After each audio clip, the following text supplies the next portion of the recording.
habeen wanaagsan daawadayaal ku soo dhawaada wararka caasimada TV qodobada aad ku daawan doontaan waxa kamida Joe Biden oo qarka u saaran inuu ku guuleysto doorashada madaxweynaha Mareykanka iyo codadkii ugu badnaa oo uu helay wararkii ugu dambeeyay codeynta doorashada Mareykanka ayaan idin soo gudbin doonaa madaxweyne Trump oo dacwad u gudbiyay maxkamadda sare ee Mareykanka xilli uu ka cabsi qabo in looga guuleysto doorashada Mareykanka Shariif Sheekh Axmed madaxweynihii hore ee Soomaaliya oo wajih cusub u yeelay doorashadii Hirshabeelle iyo shirqool adag oo loo dhigay Cali Guudlaawe wararkii ugu dambeeyay doorashadii Hirshabeelle ayaan idin soo gudbin doonaa madaxweynaha Kenya Uhuru Kenyatta oo dalab cusub u gudbinaya dawladda federaalka Soomaaliya xilli ay u muuqato in laga adkaaday villa Soomaaliya oo balanta uga baxday Cali Guudlaawe iyo musharax cusub oo ay wadato dawladda Soomaaliya magaca musharaxa ay wadato dawladda ayaan idin soo gudbin doonaa Xasan Sheekh Maxamuud oo isaga haraya doorashada Soomaaliya ee sanadkan xilna ka raasanaya qaramada midoobe dagaalka ka socda Itoobiya oo xoogeystay iyo Abiy Ahmed oo guula ka sheegtay xiisada ka taagan gobolka Tigreega ra'iisul wasaare Roble oo magacaabay guddiga doorashada iyo xalinta khilaafaadka ee heer federaal kooxubaysanna waxay toogasho ku dileen mas'uul ka tirsanaa maamulka Puntland magaalada Gaalkacyo qodobadaasi iyo kuwa kale ayaan ku faahfaahin doonaa wararka Fagaare Production fadlan daawade like saar muuqaalka si asxaab badan uu u gaaro sidoo kale la faafiya wararka idinkoo ku sii share gareynaya barihiina bulshada warkii oo faahfaahsan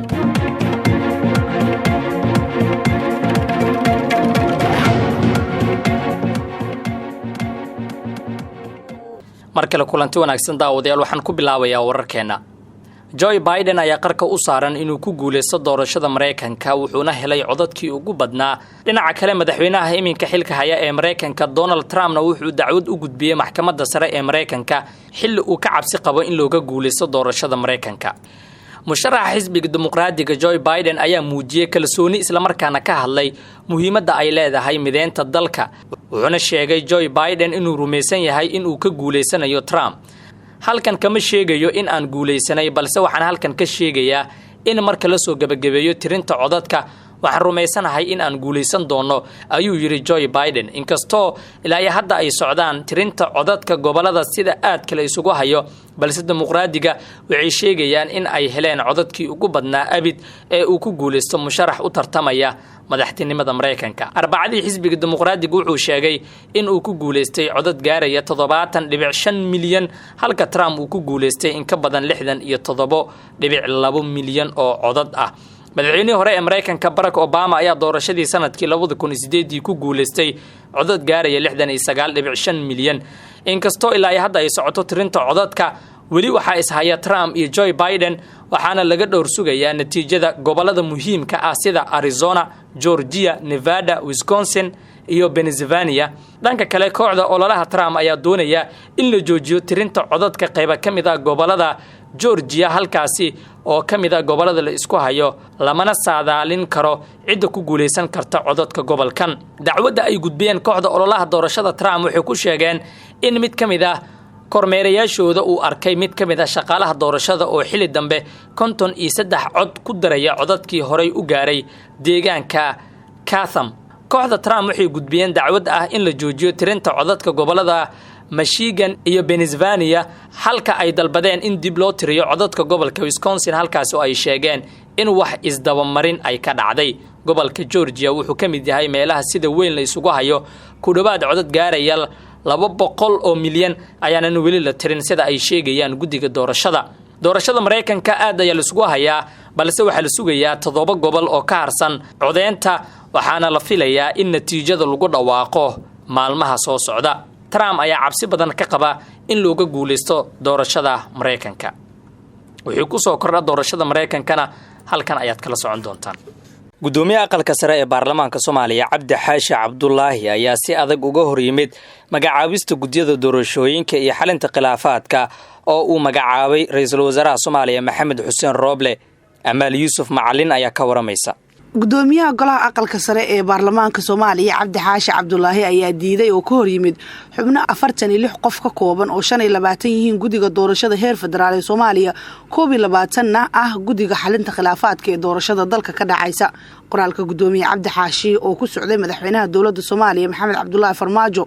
oo weysiisna lagu siiyay ra'iisul wasaaraha Soomaaliya Maxamed Xuseen Roble iyo madaxweynayaasha maamul goboleedyada ayaa waxa uu ku sheegay in ra'iisul wasaare Roble aanu qaadan xubnihii guddiyada doorashooyinka gobolada waqooyi ee Somaliland ee uu gudbiyay 2 bishii November cabdi xaashi cabdulaahi ayaa shaaciyey in xubno 4 qof ka kooban oo u gudbiyey aan lagu soo darin gudiyadii xalay la soo saaray sidoo kale waxa uu raaciyey in haddii gudiyada la magacaabay ku jiraan xubno matalaya gobolada waqooyi aanay ahayn kuwo ay ka warqabaan nagalama tashan sidaas awgeed nama matalaan wax kalsooni ahna laguma qabi kara ayuu yiri senator cabdi xaashi cabdulaahi dhinaca kale maanta bisha November waa 5 waana maalintii ugu horeysay ee gudiyada ka howlgalaya doorashada Soomaaliya iyadoo durba ay soo muuqato khilaaf iyo diidmada gudoomiyaha aqalka sare markii bishii hore ay jadwalka soo saareen madaxweyne Farmaajo iyo madaxweynayaasha maamul goboleedyada ayaa waxaa bishan 1 ilaa 30 la diyaarinayay goobaha doorashada iyo ergooyinka waxaana dad badan ay ku doodayaan in bishan inta ka dhiman ay qaadan doonto tababar iyo shirarka ugu horeeya ee gudiyada halka bishii xigta oo ah midda sanadkan ugu dambeysana December ay noqon doonto diyaarinta ergooyinka oo ka kooban 25,000 oo qof taasoo keenaysa cabsi ah in bilaha ugu horeeya ee sanadkan cusub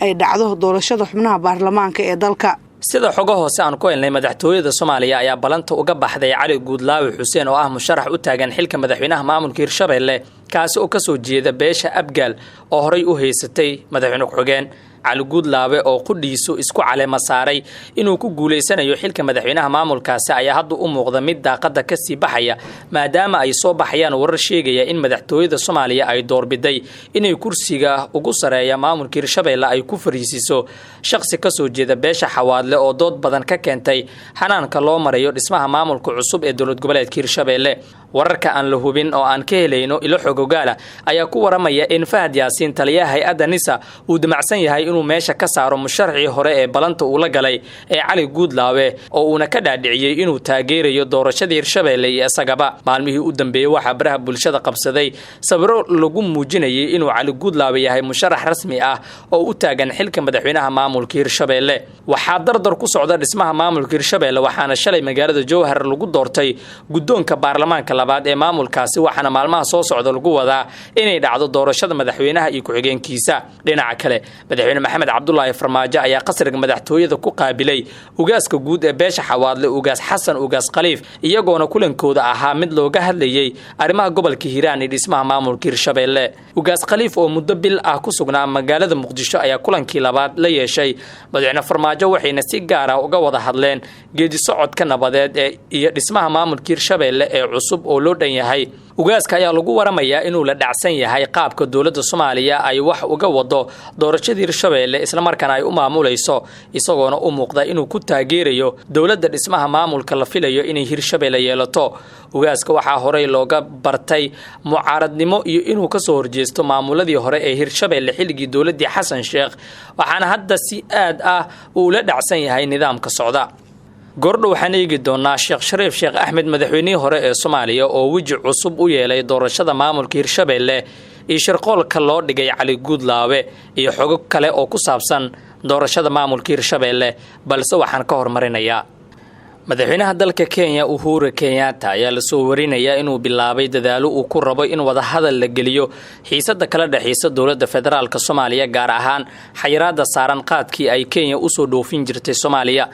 Uhuru Kenyatta ayaa faray wasiiradiisa arrimaha gudaha inuu hormuud u noqdo wada hadallo xal looga gaarayo xayiraada dawladda federaalka ay ku soo rogtay qaadka Kenya maadaama uu hoos u dhacay dhaqaalaha dalkiisa wada hadalladaasi ayaa waxa kale oo qayb ka noqon doona wasiirka difaaca Kenya Monica Juma wasiirka arrimaha dibadda dalka Kenya Rachel Omamo wasiirka ganacsiga ee dalkaasi Peter Munya mas'uuliyiinta Kenya ayaa xooga saari doona sidii dawladda federaalka Soomaaliya loola furi lahaa wada hadallo lagu wiiqayo xayiraada qaadka oo gudaha Soomaaliya laga mamnuucay tan iyo markii uu bilowday cudurka coronavirus iyada oo laga reebaynin xayiraadihii dib loo qaaday Rachel Omamo wasiirka arrimaha dibadda Kenya oo tixraacaya amarkii Uhuru ayaa kulan la qaatay ganacsatada qaadka Kenya oo iyagu culeys badan dawladda ku saaray sidii dawladda Soomaaliya loogala hadli lahaa arintaasi wasiirka ayaa sheegay in wada tashi dawladda dhexdeeda ah kadib xal loo keeni doono arinta xayiraadka qaadka iyada oo dawladdu dhigeedu ahna ay la furi doonto wada hadallo looga hadlayo arintaasi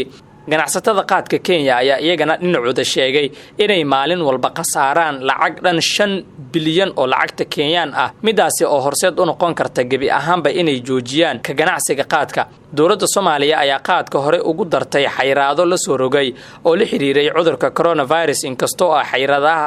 inkastoo xayiraadahaasi la wada qaaday haddana waxba iskama bedelin xayiraadii hore u saarneyd qaadka laga keeni jiray Kenya. xiisadda Kenya iyo Soomaaliya ayaa muddooyinkii dambe madmadow gelisay xiriirka labada dhinac, gaar ahaan midka ganacsiga, iyada oo dhowaanna ay dowladda Kenya ay xayiraadaasi saartay in dalkeeda loo dhoofiyo dalagyo iyo alaab looga dhoofin jiray dalka Soomaaliya.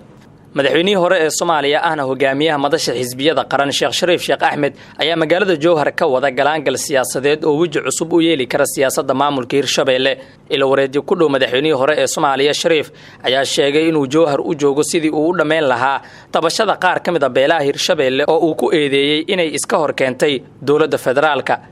xubnaha madasha xisbiyada qaran ee ku dhow Shariif ayaa sidoo kale sheegay inuu doonayo inuu ka hortago qorshaha dowladda federaalka ee ah in Hirshabeelle uu ka soo baxo madaxweyne taageersan.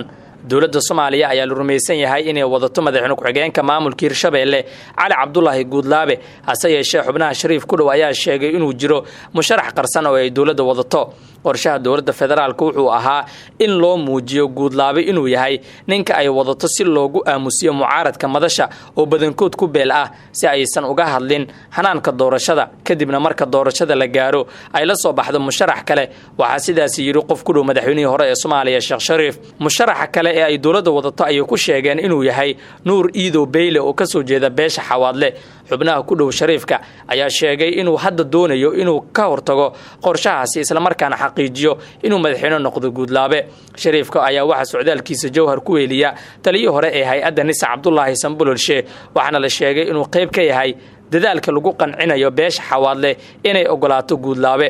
xubno ku dhow Villa Soomaaliya oo ay la hadashay Fagaara ayaa sheegay inaysan wax u jirin sida ay u dhigayaan madasha xisbiyada qaran isla markaana ay taageersan yihiin Cali Guudlaabe. kooxo hubeysan ayaa magaalada Gaalkacyo ee gobolka Mudug ku dilay marxuum Cabdinuur Maxamed Cabdulle oo ka tirsanaa dowladda hoose ee magaalada Gaalkacyo. laamaha amniga ee Puntland ayaa xaqiijiyay in kooxo hubeysan ay afduubteen mas'uulkan isla markaana ay toogasho ku dileen, waxaana ay sheegeen inuu ka tirsanaa waaxda dhulka dowladda hoose ee Gaalkacyo. saraakiisha waxay sheegeen in kooxdii weerarka geysatay ay goobta isaga baxsadeen isla markaana aysan ciidanka u suurtagelin in gacanta lagu soo dhigo. xarakada Al-Shabaab ayaa sheegtay mas'uuliyadda dilkaasi loo geystay Cabdinuur Maxamed Cabdulle oo ka tirsanaa mas'uuliyiinta dowladda hoose ee Gaalkacyo, sida ay qortay warbaahinta ururka Al-Shabaab. 17kii May ee sanadkan ayay ahayd markii Al-Shabaab waqooyiga magaalada Gaalkacyo ay ku dileen gudoomiyihii gobolka Mudug ee Puntland Axmed Muuse Nuur. ra'iisul wasaaraha xukuumadda Soomaaliya Maxamed Xuseen Rooble ayaa magacaabay gudiyada doorashooyinka iyo guddiga xalinta iyo khilaafaadka ee heer federaal. gudiyadan oo ka kooban 25 xubnood oo ah guddiga doorashada iyo 21 xubnood oo ah guddiga xalinta khilaafaadka doorashada ayaa la magacaabay kadib markii dowlad goboleedyadu ay soo dhameystireen xubnihii u matali lahaa. gudiyadan ayaa waxa ay maamuli doonaan doorashooyinka xildhibaanada aqalka hoose oo dhawaan ka bilaaban doonta dowlad goboleedyada iyo caasimadda Soomaaliya ee Muqdisho. macadda halka ay wax ka bilaabi doonaan xubnahan la magacaabay, kuwaasoo la filayo in ay maalmaha soo aadan bilaabaan kulamo ay ku dooranayaan guddoon ka hor inta aysan qaadan tababar ku saabsan shaqadooda. dib u dhaca laba qodob oo muhiim u ah jadwalkaasi ayaa sare u qaaday walaaca xisbiyada mucaaradka, gaar ahaan in codeynta soo aadan ay ku qabsoomi doonto waqtigii loo mudeeyay. doorashooyinka Soomaaliya ee 2020 iyo 2021 ayaa qorshe u ahaa in ay noqdaan qof iyo cod. haddaba guddigan ma maamuli doonaan doorashada Soomaaliya? guddiga maamuli doona doorashada xildhibaanada maamul goboleed kasta ayaa ka koobnaan doona 11 xubnood oo 8 ka mid ah ay ka imaan doonaan dhinaca maamul goboleedyada, halka 3 kalena ay dowladda Soomaaliya soo magacaabi doonto. halka guddiga maamuli doona doorashada xildhibaanada Somaliland la sheegay inay soo magacaabi doonto xukuumadda federaalka iyagoo la tashanaya siyaasiyiinta ka soo jeeda maamulka Somaliland. balse qodobkan waxa ka soo horjeestay gudoomiyaha aqalka sare ee baarlamaanka Soomaaliya Cabdi Xaashi oo warqad uu soo saaray ku shaaciyay in xukuumadda Soomaaliya aysan awood u lahayn in ay soo magacaawdo guddiga maamulaya doorashada Somaliland. gudiyadaasi ayaa la sheegay in ay xilkooda ku gudan doonaan si ka madax bannaan dhammaan mas'uuliyiinta siyaasadda iyo hay'adaha labada heer ee go'aanada gaara. markana waxaan eegaynaa dagaalka ka socda dalka Itoobiya oo sii xoogeysanaya. ra'iisul wasaaraha dalka Itoobiya Abiy Ahmed ayaa wacad ku maray inuu sii wadi doono howlgalka militari ee ka dhanka ah gobolka Tigreega, inkastoo ay jiraan baaqiyo caalami ah oo ku aadan ilaalinta amniga iyo in la joojiyo dagaalka ka socda Itoobiya. Maamulka Abiy Ahmed wuxuu ku eedeeyay xisbiga TPLF ee ka taliya gobolka Tigreega in uu wado weerar ka dhan ah militariga dowladda Itoobiya. Xiisada ayaa ka taagan gobolka Tigreega kadib markii ra'iisul wasaaraha Itoobiya Abiy Ahmed uu ku dhawaaqay tallaabo militari oo ka dhan ah maamulkaasi. Khudbad uu telefishinka ka jeediyay Abiy Ahmed wuxuu ku sheegay in lagu guuleystay in howlgal militari lagu qaado gobolka Tigreega isla markaana uu sii wadi doono howlgalkaasi. dowladda Itoobiya ayaa horaan xaalad degdeg ah ugu soo rogtay gobolka Tigreega waxaana la xiray duulimaadyada aadi jiray gobolkaasi. Bayaanka uu soo saaray ra'iisul wasaaraha ayaa waxa uu ku yiri in qadka cas laga talaabay isla markaana si dadka iyo dalka loo badbaadiyo uu qiyaarka ugu dambeeyo noqday in awood loo adeegsado TPLF waxay dhankooda sheegeen in aysan isdhiibi doonin oo aysan iska indhatiri doonin halista weyn. dowladda Itoobiya waxay dhankeeda sheegtay in colaada ay wadaan kooxo yar oo dana gaar ah wata si ay u carqaladeeyaan amniga dalkaasi. xisbiga TPLF ayay awoodda dalka Itoobiya gacanta ugu jirtay ku dhawaad 30 sano markaasi oo uu kadib Abiy Ahmed uu xukunka kala wareegay sanadkii 2018. TPLF ayaa horay waxa ay ugu eedeeyeen maamulka Abiy Ahmed in uu marmarsiyo ka dhiganayo fayraska corona si awoodda uu u sii hayo maadaama waqtigiisu uu ku ekaa bisha Oktoobar ee sanadkan.